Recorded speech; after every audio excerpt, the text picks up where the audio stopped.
The flies were the worst part. They landed without shame on her cheeks, her cracked lips, the raw, red line where the rope had chewed into her wrists. The prairie stretched wide in every direction, shimmering with heat. No shade, no mercy. Just a crooked fence post and the girl chained to it like she was no more than a warning sign left to rot. Willa Cole blinked slowly. Her eyes were gummy with sweat and dust. Her lips moved, but no sound came out. Her tongue was too dry for speech now. She'd screamed at first. Hours, maybe. Days. She couldn't tell anymore. Her throat had given out. Sometime after the first night, or was it the second? She'd tried to count the sunrises, but even the sun had stopped caring where it rose or how high. Her torn dress clung to her like paper. Dried blood from her knees to her ankles. Her breath rasped like a dying wind. They said the land was cruel, she whispered, or thought she did. But it wasn't the land that left me to die. A blur passed through her mind, her mother's face, pale and tight-lipped, refusing to look at her the day it happened. Then her stepfather's rough hand grabbing her wrist. The horse, the ride, the words? Let the wind break her pride, he said, and then the fence, and silence, and pain. She'd been out here long enough to forget what water felt like. Her shoulders ached from the weight of her own arms. Her wrists were torn and black with flies. Her head sagged forward, but she jerked upright again because if she let her chin drop, she'd choke on her own breath. That had already happened once. She wouldn't make it through a second time. Willa tried not to cry anymore. It only brought more flies. She thought of things that made her warm. A cup of tea, her mother's old piano, a fire that once burned in the hearth before the house became so cold. Then she thought of other things. The words he said, the look in his eyes. The disbelief in her mother's. It was worse than the heat. Worse than the flies? She was starting to drift now. Her eyes kept closing, longer and longer each time. In her mind, she saw herself floating in a stream, clothes clean, skin soft, hair brushed, a version of her that was untouched. The wind. Picked up, she didn't hear the horse at first, just the jingle of tack, faint as a dream. Then the hooves, steady, deliberate, not rushed. Willa forced her eyes open, her vision swimming. A shape was moving toward her across the golden haze of the plain. She blinked. Dust clung to her lashes. She blinked again. The horse stopped 20 feet away. A man slid off the saddle with a grunt. He was tall, wide in the shoulders, and silent. His boots crunched dry grass as he walked. She could barely lift her head to look, but something in her gut said, "This man isn't like the others." She saw his shadow fall over her first. Then his face came into view, not quite whole. One side looked normal, beard, stubbled jaw, firm mouth, a brow creased with heat and caution. The other side, ... a pale scar ran from forehead to cheek. The eye was gone, just a sliver of skin stretched over the socket. He wore no patch, made no effort to hide it. He crouched slowly, boots planted wide, and looked at her. Then he spoke. Just one word, steady, low. "Who did this to you?" Willa's throat tightened. Her vision darkened at the edges. She wasn't sure if she was dying or dreaming or both. But the way he said it, quiet like thunder, like a promise, made her want to live. She didn't remember hitting the ground. One moment, Willa was tethered to the post, and the next she was crumpled in the dirt, her wrists free and wrapped with torn cloth. A hand cupped gently behind her neck, lifting her head. The first touch. That hadn't hurt in days. He held a dented canteen to her lips. She tried to gulp, but he pulled it back. "Slow," he said. His voice was rough gravel. "You drink too fast, you'll puke." Willa hated how much she obeyed. She took another sip, smaller this time. It was warm and metallic, but it slid down like mercy. This stranger with one eye didn't touch her more than necessary. He moved with a strange stillness, like someone who'd spent too long. Being hunted, he barely made a sound. When she finally looked up at him, she saw it again, the scar, long and pale, carved deep across his face. No patch, no shame. Just skin where an eye should have been, stretched and sun-weathered. She flinched at first, then didn't. He met her stare like it didn't matter, like he'd long accepted what he was. "What's your name?" she croaked. Elias Creed, he said, unslinging his saddlebag. She expected more, maybe a story, a question, but he didn't offer it and she didn't ask. Elias built a fire in silence. She watched from where she lay, curled under his coat. It smelled like sweat and pine. It was heavy in a way that made her feel safe. She hated herself for that too. He moved slow, deliberate, like someone trained not to waste motion. When the fire finally caught, he didn't warm his hands. He just stared into it, jaw set like a man waiting for something awful. "Why'd you stop?" she asked. He didn't look at her. Just tossed another branch on the fire. "I see someone chained to a fence. I don't keep riding." "That simple?" "No," he said, "but it's enough." Willa shifted under the coat, flinching as her raw wrists brushed fabric. Elias noticed. Without speaking, he took a pouch from his bag and poured something into his hand herbs, maybe ash. He soaked a cloth and pressed it gently to her skin. She hissed, then breathed through it. "Lost the eye in the war?" she asked, unable to stop staring.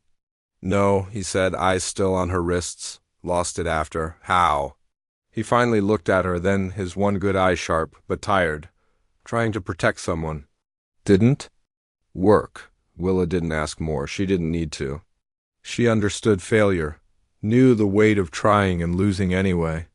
They sat in silence a long while, firelight dancing across them both. The prairie stretched around them, quiet as a grave. Elias finally broke it. "There's a ranch up north I'm headed toward," he said. "You're not far from the next town. I can drop you there." "No," his brow lifted slightly. "You don't even know which town." "I know what's waiting in it," she said, voice suddenly sharp. "The sheriff's his friend. He's the one who told them to ignore my bruises." Elias looked at her for a long moment. Then he said, "All right." That was it. No argument, no disbelief, just all right. She wanted to cry, but there weren't any tears left. The wind picked up again, soft and strange. Willa pulled his coat tighter around her. He already lost something too, she thought. That's why he didn't look away. The fire crackled low. She began to doze. Then she heard a distant thud, hoofbeats. Elias stood in one slow motion, rifle already in hand. "What is it?" she asked, heart spiking. He didn't answer. A rider appeared on the ridge, dark against the fading sky. Lean, fast, Willa recognized the coat before the face. Her stepfather's man, the one who'd laughed when she cried. The one who tied the knots. Her mouth went dry. Elias stepped forward. Steady and still, his rifle lifted, not yet aimed, but ready. The wind rippled his coat. The fire cracked behind him. He didn't move to run, didn't speak, he just waited. And in that silence, Willa realized something terrifying and beautiful. This man would kill for her. And he wouldn't lose his eye again. Dry Creek sat low in the valley like a secret someone tried to bury. Dust curled around wooden buildings that leaned like tired drunks. Windows squinted beneath sun-warped awnings. The town smelled of hot iron and old sweat. It hadn't rained in weeks, and it showed. Elias rode in with Willa behind him, her arms wrapped lightly around his waist, head tucked low beneath a borrowed hat. She wore his coat still. It dwarfed her frame but kept the stares at bay. Not that it helped much. They hadn't even reached the general store before the whispers started. "That her?" "No, can't be." She came back. "She's still alive?" No one spoke to her directly, but they didn't have to. Willa felt their eyes like tiny burns across her skin. Familiar faces looked away. A woman who used to pour her lemonade crossed the street. The blacksmith's boy who once picked wildflowers with her and the spring spit in the dirt when they passed. She kept her head down. Then came the voice she'd dreaded most. "Well, look what the wind dragged back. The liar girl returns." The sheriff stepped out from the steps of the jailhouse, twirling a toothpick in his mouth. Big man, brown vest tight across his stomach, badge catching the sun like it meant something. Willa froze. Before she could open her mouth, Elias spoke. "She's riding with me now," the sheriff squinted. "You vouching for her, stranger?" Elias's voice didn't rise, but it cut. "I said, she's with me." "You call her that?" Again, I'll call you something worse." The sheriff stared at him for a beat too long, then huffed, scratched his neck, and muttered something about crazy folks finding each other. They moved on. Willa didn't say thank you. She didn't need to. Elias didn't do it for gratitude. At the stable, he paid for feed. Let her brush the horse down while he scouted the town. They didn't speak much, but that was all right. She liked that about him. No useless noise. Later, in the shade behind the livery, Elias handed her a small blade. "Do you know how to use it?" Willa stared at it, then back at him. "To cut rope," he said. She took it. The handle was worn smooth. She turned it over in her palm like it might bite. Elias crouched beside her, laid a scrap of leather on a hay bale. "Try here," he said. "Press, don't saw." Her hand shook slightly as she obeyed. The blade sliced clean. He nodded. "You ever need to cut yourself free again, you use that." They shared a meal after. Hard bread, dried apples. She ate slow, chewing thoughtfully. "How long you been?" "Alone?" she asked. He didn't answer at first. "Long enough," he said finally. "I tried to help a girl once. Thought I could save her from her father." Willa stilled. "She didn't make it," Elias continued, staring out toward the mountains, "and I lost more than an eye." He didn't say her name. Maybe he didn't remember it anymore? "This time," he said, more to himself than to her, "I won't ride away." That night she slept in the loft of the barn while he sat watch beneath the stars. When she woke, he was still there, eyes scanning the dark like it owed him something. By noon the next day, the town had caught wind of her return. And of course Silas Thorne didn't like being made a fool in public.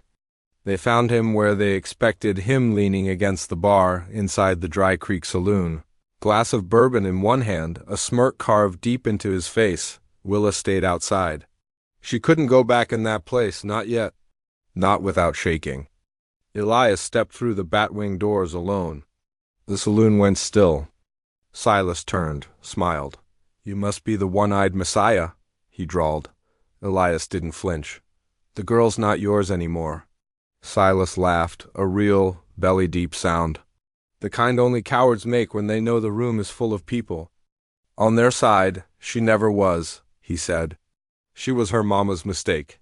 Just a problem I had to manage." Elias took a step closer.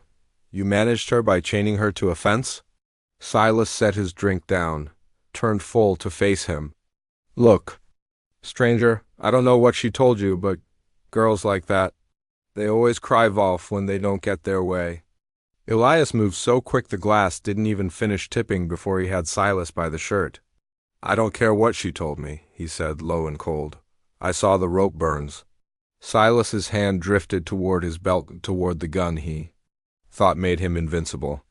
Elias let go just long enough to let the man fall back.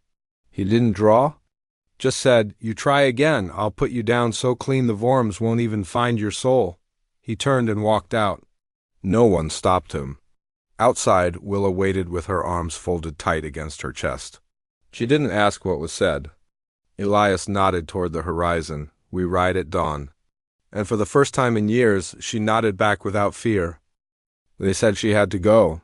The sheriff claimed it was procedure that she'd be taken to the next county seat for questioning, that the judge would decide whether her wild accusations had any merit. Said it like he was doing her a favor. Elias stood stone still, hands at his sides, jaw clenched. His eye darted to the men gathering nearby, 2 of them with rifles slung lazy over their shoulders, another on horseback blocking the main road. He moved like he might draw. But Willa stepped forward. "Let me talk," she said, loud enough to still him. "If I ride off now, they'll say I ran again. Let me talk." Elias hesitated, then gave the faintest nod. She walked past him slowly, her boots dragging in the dust. Her knees were weak, but her spine held. She climbed the steps of the saloon, the same porch where her stepfather once joked that she was too pretty to be smart. The same boards he dragged her across after too much whiskey. The wood remembered. The town had gathered without realizing it. A loose circle of familiar faces, people who'd shared meals with her family, bought eggs from their wagon, clapped at her piano recitals in the church. They stared like she was a ghost returned to haunt them. Her voice didn't shake. "You all know me," Willa said, looking over them. "You knew my mama. You knew what my stepfather was. And you all looked away." No one moved. A baby cried somewhere down the street. Wind tugged at the ends of her borrowed coat. I was 14 when the bruises started showing. Sighed, I fell off a horse. Sighed, I tripped on the porch. You nodded, you smiled. You sold us bread and fabric and lamp oil, and still you said nothing. Someone shifted uncomfortably. A few men looked at their boots. One woman pulled her shawl tighter around her shoulders. "I told my mother what he did," Willa continued. "She said I was jealous, that I had the devil in me." She raised her wrists then, letting the sleeves fall back. The scars were raw and angry. The room around her seemed to breathe. "He chained me to a fence like an animal. Left me for the sun to finish." Her words weren't loud. "They didn't need to be." They slid into the crowd like rain into dry cracks. Truth doesn't shout, it settles.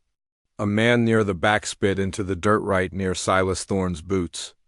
The preacher's wife stepped forward without a word and placed a soft gray shawl over Willa's shoulders. Silas sneered. "You done?" he called out. "You finished telling your little campfire story?" He pushed through the crowd, face red and boiling. "You think I'll let you ruin me? That I'll just stand here while you spit lies in front of these cowards?" Elias stepped toward him, shoulders squared, but Willa didn't fall back. She reached inside her coat and pulled out the knife Elias had given her. Silas stopped in his tracks. Willa didn't flinch. She held the blade low, steady, her voice a thread of steel. "Touch me again, and I'll bury you where the coyotes won't bother digging." Silence. Even the wind paused. Silas stared at her, this girl he'd once thought small enough to control, weak enough to shame. She didn't look weak now. She looked like someone who'd walked through fire and memorized the burn. He stepped back. 1 step. 2, then turned and shouldered through the crowd. No one followed him.